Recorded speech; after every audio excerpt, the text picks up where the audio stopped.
30-year-old Stephanie Brainerd of Virginia Beach was a mother of 2 young children. She was staying with her friend, a co-worker, Edward Wiseman, and his family as she worked towards getting her life back on track.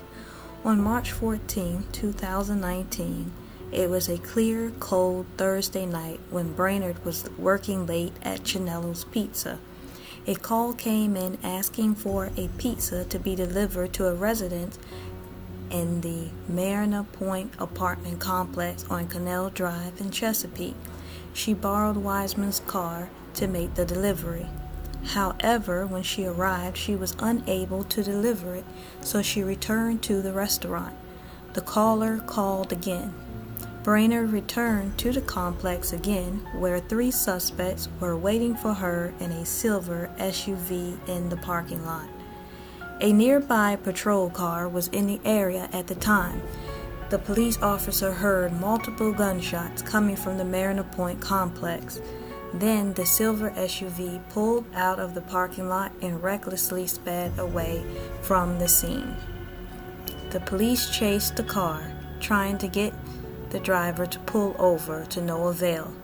A desperate young male named Antonio Britton jumped out of the speeding SUV and ran into a marshy area off of Canal Drive with a police officer running after him until he was caught.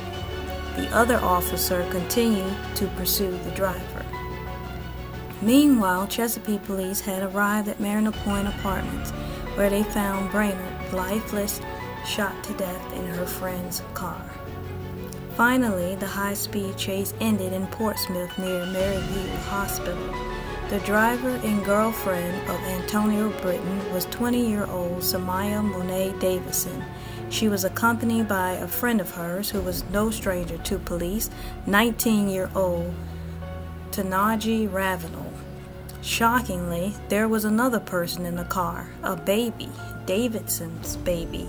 I guess it's difficult finding a babysitter when the excuse for your absence is robbery and murder. When police searched the SUV, they found Brainerd's pizza warming bag and a firearm, damning evidence that would link the 3 suspects to robbery and murder. The 3 suspects, Antonio Britton, Tanaji Ravenel, and Samaya Davison, were arrested. Although he's only 18 years old, Antonio Britton has quite a rap sheet. During the time of the incident, he had several charges pending in juvenile and domestic relations district court, including gang participation and assault of a law enforcement officer. Tanaji Ravenel is no exception and proves to be criminally resourceful. The 19-year-old was arrested twice for drug possession in 2 different cities. On October 27, 2017, he was caught with marijuana and a firearm and arrested in Virginia Beach, racking up a couple of misdemeanors for drug possession and carrying a concealed weapon. On August 2, 2018, Chesapeake police arrested him for having heroin and cocaine. He had enough drugs on him to be charged with a felony for possession with intent to distribute. Now, it's been my experience that Chesapeake police rarely catches drug dealers, and the Chesapeake criminal justice system doesn't hold them long when they do, which makes me think that an APB was issued by Virginia Beach Police in 2017 to Chesapeake police about Ravenel since he lived in Chesapeake. It may have been for that reason that Chesapeake police had to keep an eye on him. In any case, Ravenel was inevitably going to prison. However, the case didn't get filed with the court until a month after Brainerd's death, so Ravenel was bailed out of jail and was awaiting trial on the outside, where he was able to participate in a robbery and murder. Samaya Davison, 20, doesn't appear to have a criminal record. In fact, she was trying to do something with her life. She had graduated high school, had a baby, and was aspiring to be a registered nurse. How do you go from this to this? And how does one arrive at a decision to take their baby along for the ride while you drive the getaway vehicle? A search warrant filed in Chesapeake Circuit Court suggested that the incident was a setup. It seems that the three conspired to rob a pizza delivery driver at gunpoint. They knew of a vacant apartment in the Mariner Point complex and used the address when placing a fictitious pizza order to Chanello's. There are still lingering questions that remain unanswered. How did they know that the apartment was vacant? Did one or all of them live at Mariner Point, or did they know a resident of Mariner Point that informed them that the apartment was vacant? No one just knows whether an apartment is empty or not. The three suspects had a court date in May 2019. However, it was continued for reasons unknown. On January 29, 2020, 10 months later after Brainerd's murder, a preliminary hearing was finally held for the three suspects. They entered a closed courtroom handcuffed and stood before the judge with their attorneys. Davison, the getaway driver, immediately waived her right to a preliminary hearing so that she could testify against her boyfriend and her friend. She testified that she couldn't stop the car while being pursued by police because Britton and Ravenel were calling the shots.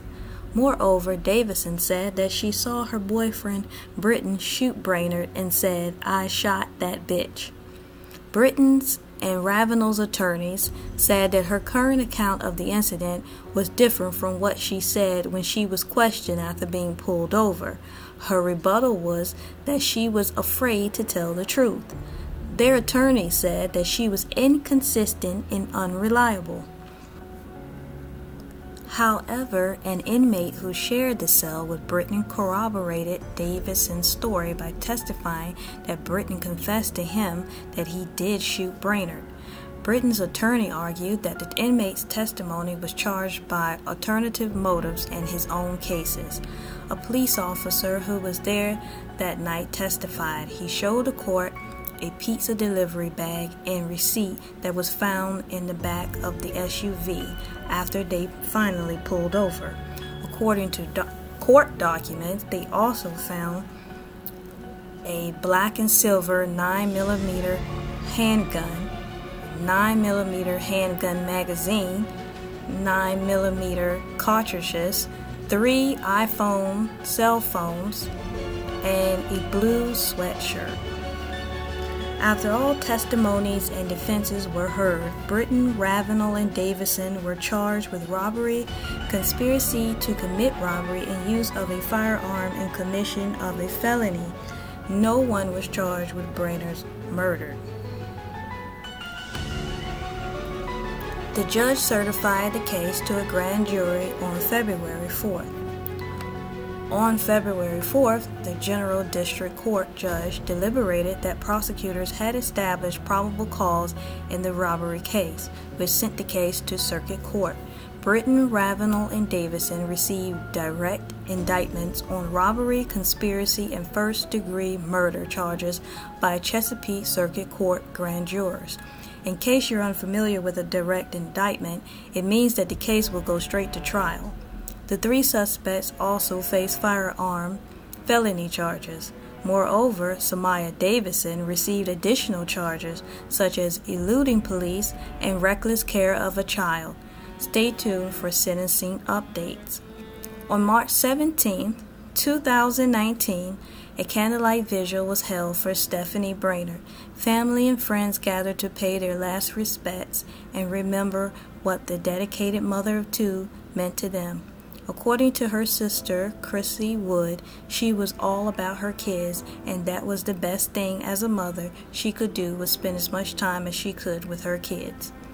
With Brainerd's family and friends now knowing that the suspects have been caught, they can finally have some closure.